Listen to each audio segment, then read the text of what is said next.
welcome back. Brand new Attack on Show. I'm Rob E. And I am J Marsh. And we've got Extremist. We're taking a look at Hulu. We're doing a lot of Hulu lately. Well, that's it's kind of popping right now. Their check just Hulu's cleared. Popping. It did. Well done. Wow. We're going to take a look at their original film, the Predator prequel, Prey. Prey.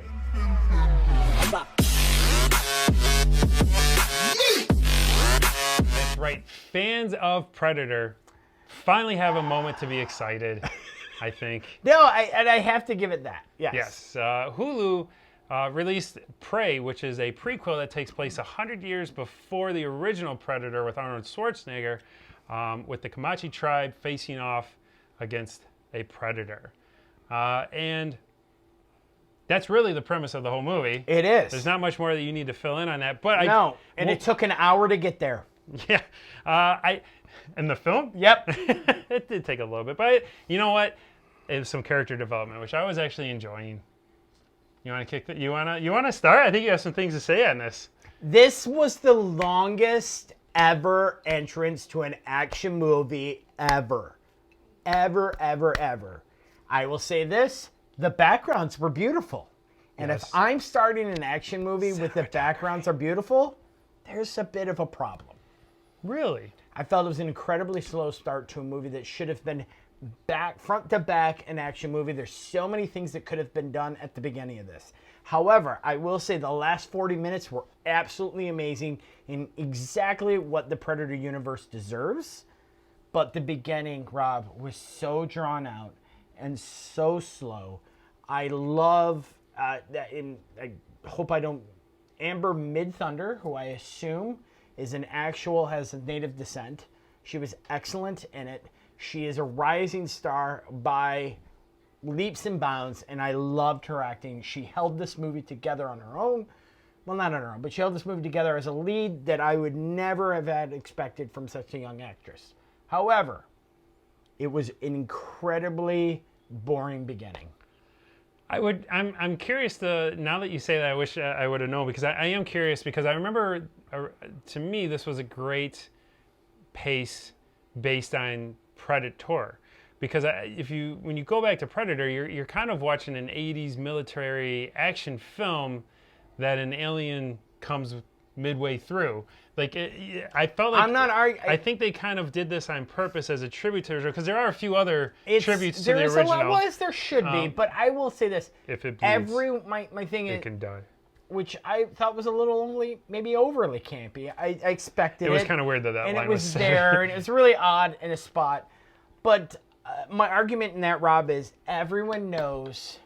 If you're watching this, you already know. Does that make sense? Yeah, but and you're just, and I guess it's one of those things. I mean, it mess Rob to go back and rewatch it, and you'd be like, "Oh, okay." So it's I am really excited. slow I am climb. actually. I am going to go back and watch this movie again, because I did really enjoy it. I didn't mind the pacing. To me, I think they've learned from the mistakes of Predators or Alien vs Predators, that of just going all out action with these things is not enough. No, it's not just that though. It's like the $45 budget on some of those was just true. But I think they kind of learned from the pacing of that, is that there is a story here to be told, especially when you're doing a prequel. And I will say Amber Mid-Thunder was great in this. I really loved her acting, her character. I'm really excited to see her in more pictures. But I was really impressed with Dakota Beavers, her brother in the film. Oh, he's excellent as well. My only disappointment is that there wasn't more of the two of them together, because the chemistry was great between the two, and his character was really well done. I guess my only criticism of watching the movie, and this isn't too much of a spoiler, is that I kind of wish it was more of the tribe hunting the predator versus the newbie on her own being smarter than the rest of the tribe. I kind of would like to have had a more group effort, as in the first Predator. I think that would have made it a lot more fun. I think there is a bit of that, and I'm not spoilering, but in some of the scenes, and I think there's a very specific scene where it is the group against the Predator, and the results are as expected.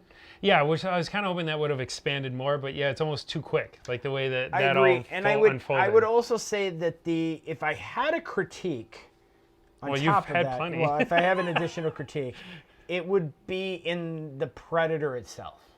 Its design? And the fact that it seemed to have a technical answer to everything. Well, they are far more technologically advanced. But compared to the other Predators, this one almost seemed more advanced to them. Other than its bone mask. Which was also very, very difficult for me to grasp. Does yeah, that make sense? And it was interesting that, yes, when you know the Predators and they're coming from Which a was my far argument. advanced Yes, situation, we always know this. Yes. He's somewhat ancient Yes, style, but then still has floating darts and still Yes, has the laser. and it was And I was very- also really confused. You have a skull as your mask, but it's giving you 3D laser targeting. Thank you. Like, And I don't know how that was built into the skull. It was very, do you know what I mean? Yeah. Like, even the hunting of the snake, like, I get how it set a Sets the tone and wants to sets be a hunters tone, and it wants was to go gonna after get hunters. hunt, but it was like, Yes. Also seemed to heal really well in comparative to other Predators. Predators, I mean, yes. bullets to the head, like yes. a bear There was- attack, and he just kind of shrugs it off. great scene though. Yes. I mean, great scene. The bear is probably one of the worst CGIs I've seen in cinema in quite some time. There's some shoddy CGI when he's jumping through the trees. He looks a little Gumby-ish. Yeah, it does. It's the bear it stands out because it's a very well lit scene. Yeah. And it's one of the, but it's like, oh wow. But I do want to give a lot of credit because the Predator, they did go to a lot of practical effects. There is a person in a suit. He does have the skull and can only see out of 2 slits. He's I a was watching. basketball player, if I'm not mistaken. I'm not sure on that, but it was interesting to watch some of the behind the scenes. Is that he couldn't really see other than these 2 real skinny slots. So what they did is they would line up sticks on the ground, and he would listen for making sure he was in the right direction by breaking the sticks and stepping. All right. So they did use a lot of practical effects, and I want to give them credit for that because I'm a fan of practical effects. Use it where you can. Let CGI be the supplement, not the main effect, and I want to give them credit for that. But I have to say, I did enjoy the film. I enjoyed it from the beginning, and I like the idea that I think what they're trying to do is a relaunch for people who, I mean, Predator was so long ago, and the Alien vs. Predators, all the sequels have been so far-fetched or so far out there, I think so many people have lost interest.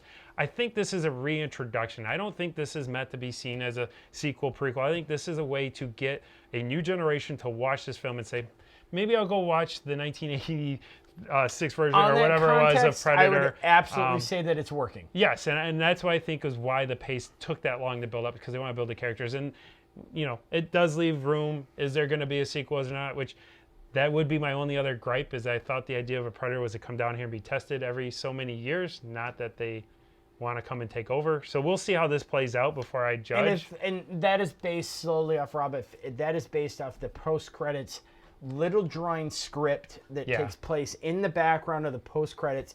There seems to be a spoiler, so make sure you take a look at that. Yeah, stay through the credits. Yes, through the credits. Yes. But not a scene. No. Just drawings that take place in the background.